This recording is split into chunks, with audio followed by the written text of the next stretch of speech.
La palabra con nosotras, con nosotros. Una reflexión de la palabra cotidiana en diálogo con el acontecer de la comunidad.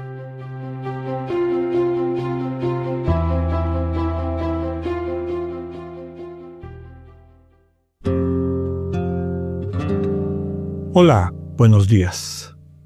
Bienvenidas, bienvenidos a la palabra con nosotras, con nosotros.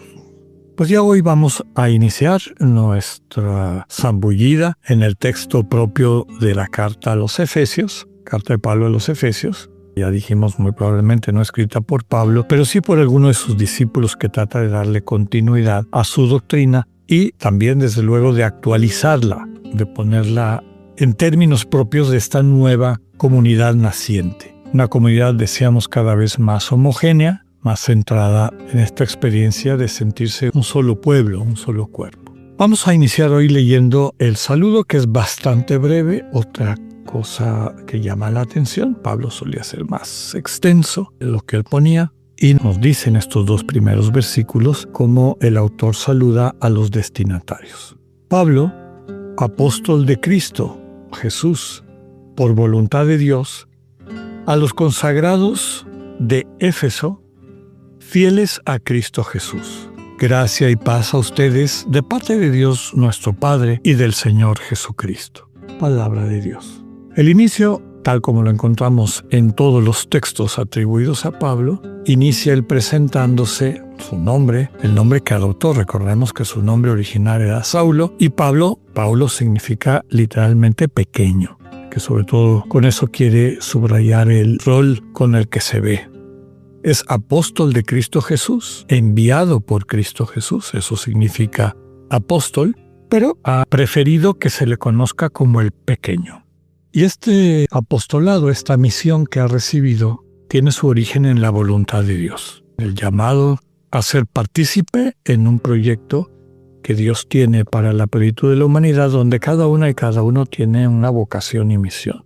Y esta es la de Pablo, ser apóstol, ser enviado a compartir la buena noticia. ¿Quiénes son los destinatarios? Dice, a los consagrados. Y van a encontrar en las Biblias más contemporáneas, modernas, que tienen un aparato crítico, es decir, donde vienen comentarios, donde vienen paralelos. Los paralelos son las citas de otros textos, donde podemos encontrar a veces textos copiados, sobre todo el Antiguo Testamento, o textos que enseñan lo mismo o que fortalecen la misma doctrina. En estas Biblias más modernas y de estudio, verán que donde dice a los consagrados o a los santos, ya hemos explicado en otra ocasión que las Biblias traducen este término de forma distinta, y me gusta la traducción de Schöckel, que le dice consagrados más que santos, porque esa palabra tiene muchos referentes y un peso cultural y social que tal vez no convenga en este momento, pero sí consagrados, quienes han optado por consagrar, poner en manos de Cristo su vida. En las Biblias modernas, después de consagrados, el gentilicio o el lugar de origen de los destinatarios, o de donde viven los destinatarios, esto de Éfeso, se suele poner entre corchetes. Algunos ni lo ponen ahí una nota y abajo ponen en algunos papiros, en algunos testigos, en algunos pergaminos, aparece el término de Éfeso. Normalmente en estos testigos antiguos, después de consagrados, aparece un espacio en blanco para que los copistas le pusieran ahí el nombre de la comunidad a la que se le quisieran mandar, como que hubiesen sido originalmente los destinatarios. Independientemente de cuál sea esta comunidad, lo segundo que dice es que son fieles a Cristo Jesús.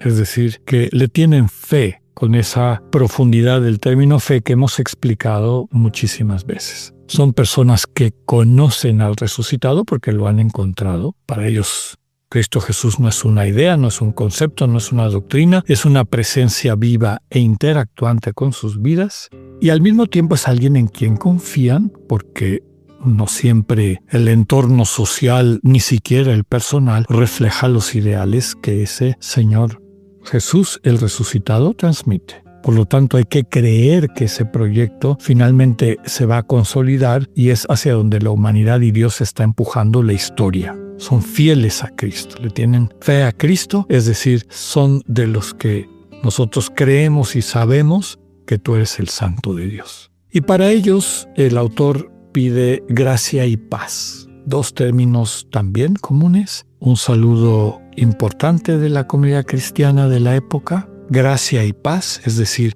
vivir en el ambiente de la gracia divina, que equivale a decir la gratuidad divina. No existe ningún otro Dios vivo que aquel que existe donándose. Dios es gratuidad radical y absoluta. En Dios no hay ni el más pequeño dejo de mercantilismo, de toma y daca, y por eso hemos comentado infinidad de veces que en la dimensión divina el deber y los méritos no tienen ningún sentido. Al contrario, son totalmente contraproducentes. Quien aprende a vivir en la gracia, vive por la gracia, por la gratuidad del amor que se le entrega, entregándose a su vez en gratuidad en los espacios y a las personas, a las destinatarias que necesitan de esa donación de sí misma, de sí mismo, para ver sus vidas bendecidas. Quienes entran en esa dimensión viven en gracia. Y esa gracia, esa gratuidad, deja una paz profunda. No la paz de ausencia meramente de conflicto, sino la paz que implica alegría, plenitud, armonía, etc. Eso es lo que desea el autor, que vivan en la dimensión de la gracia y experimenten la paz que da vivir en esa dimensión de Dios, donde todo es gratuidad, amor gratuito, compartido de esa manera en libertad. Y esto viene de Dios nuestro Señor, del Padre y del Señor Jesucristo. Después viene una serie de bendiciones. A esto le vamos a dedicar un poquito más de tiempo. Lo primero es el versículo del 3 al 14. Lo voy a leer, es lo que nos va a alcanzar en esta ocasión. Y en nuestro próximo podcast lo vamos a explicitar. Lo que quiero decir es que es muy probablemente un himno eclesial, un himno de la comunidad que se utilizaba en la liturgia de los bautismos, por esta referencia a lo que el bautismo significa. Desde luego algo muy apropiado para iniciar una carta donde el tema central es la eclesía, el cuerpo de Cristo al cual accedemos a través del bautismo. Lo voy a leer y luego lo vamos a analizar poco a poco. Bendito sea Dios, Padre de nuestro Señor Jesucristo, quien por medio de Cristo nos bendijo con toda clase de bendiciones espirituales del cielo. Por Él, antes de la creación del mundo, nos eligió para que por el amor fuéramos consagrados e irreprochables en su presencia. Él nos predestinó a ser sus hijos adoptivos, por medio de Jesucristo, conforme al beneplácito de su voluntad, para alabanza de la gloriosa gracia que nos otorgó por medio de su Hijo muy querido. Por Él, por medio de su sangre, obtenemos el rescate, el perdón de los pecados. Según la riqueza de su gracia, derrochó en nosotros toda clase de sabiduría y prudencia, dándonos a conocer el misterio de su voluntad, estableciendo de antemano, por decisión suya, que se realizaría en Cristo en la plenitud de los tiempos, que el universo, lo celeste y lo terrestre, alcanzaran su unidad en Cristo. Por medio de Él, y tal como lo había establecido el que ejecuta todo según su libre decisión, nos había predestinado a ser herederos, de modo que nosotros, los que ya esperábamos en Cristo, fuéramos la alabanza de su gloria. Por Él también ustedes, al escuchar el mensaje de la verdad, la buena noticia de la salvación, creyeron en Él y fueron marcados con el sello del Espíritu prometido, quien es garantía de nuestra herencia y prepara la redención del pueblo que Dios adoptó para alabanza de su gloria. Palabra de Dios. En nuestro próximo podcast iremos viendo la riqueza de este bellísimo himno. Que tengan un buen día. Dios con ustedes.